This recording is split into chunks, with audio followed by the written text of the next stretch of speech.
മൂക്കുമ്പുഴ അമ്പലത്തിലെ മാലവെപ്പ് ഘോഷയാത്ര കേട്ടോ. അത് കാണാനായിട്ട് നമ്മൾ റോഡിലോട്ട് വന്ന് നിൽക്കുക കേട്ടോ. നമ്മുടെ വീടിൻ്റെ അടുത്തുകൂടി ഇങ്ങനെ പാസ് ചെയ്ത് പോകുമ്പോൾ അവിടെ വന്ന് നിന്നിട്ടാണ് നമ്മൾ കാണുന്നത്. അപ്പോൾ ആദ്യം തന്നെ ഇതുപോലത്തെ കുറേ ഫ്ലോട്ടും കാര്യങ്ങളൊക്കെ ഉണ്ട് കേട്ടോ. നമ്മുടെ ഇവിടുത്തെ ഏറ്റവും ഫേമസ് ആയിട്ടുള്ളൊരു താലപ്പൊലി കേട്ടോ ഇത്. അത്രയ്ക്കധികം ആളുകളാണ് പങ്കെടുക്കുന്നത്. അത് മാത്രമല്ല കുറച്ചധികം ദൂരം നീണ്ടു നിൽക്കുന്നൊരു താലപ്പൊലിയാണ്. സാധാരണ നമ്മുടെ അമ്പലത്തിൻ്റെ തൊട്ടടുത്ത് ഏതെങ്കിലും ഒരു പോയിന്റിൽ നിന്ന് അമ്പലത്തിലോട്ടല്ലേ നമ്മൾ വരാറ്. ഇത് ടൗണിൽ നിന്ന് മൂക്കുമ്പുഴ അമ്പലം വരെ ഉണ്ട്. കുറച്ച് ലോങ് ആയിട്ടുള്ളൊരു താലപ്പൊലി കേട്ടോ. എന്നാലും ഒരുപാട് പേരെടുക്കാറുണ്ട്. കുറേ ഫ്ലോട്ടും കാര്യങ്ങളൊക്കെ പാസ് ചെയ്ത് കഴിഞ്ഞാൽ പിന്നെ അങ്ങോട്ട് താലപ്പൊലി സ്റ്റാർട്ട് ചെയ്യുക കേട്ടോ.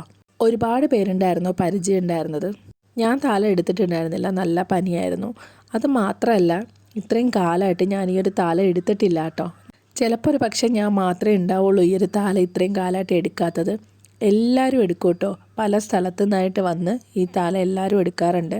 ഒരുപാട് താലം ഉണ്ടായിരുന്നു കേട്ടോ. ഒരുപാട് പേര് എടുത്തിട്ടുണ്ടായിരുന്നു. നല്ല നീണ്ട താലപ്പൊലിയായിരുന്നു കേട്ടോ. അങ്ങനെ കുറേ സമയം നമ്മൾ അവിടെ കണ്ടുകൊണ്ട് നിന്നിട്ടുണ്ടായിരുന്നു. പിന്നെ അവസാനം ആയപ്പോഴത്തേക്ക് ദേവിയുടെ രഥവും കാര്യങ്ങളൊക്കെ വന്നിട്ടുണ്ടായിരുന്നു. പിന്നെ അതൊക്കെ തൊഴുത് നമ്മൾ നേർച്ചയൊക്കെ ഇട്ട് പ്രാർത്ഥിച്ചിട്ടുണ്ടായിരുന്നു.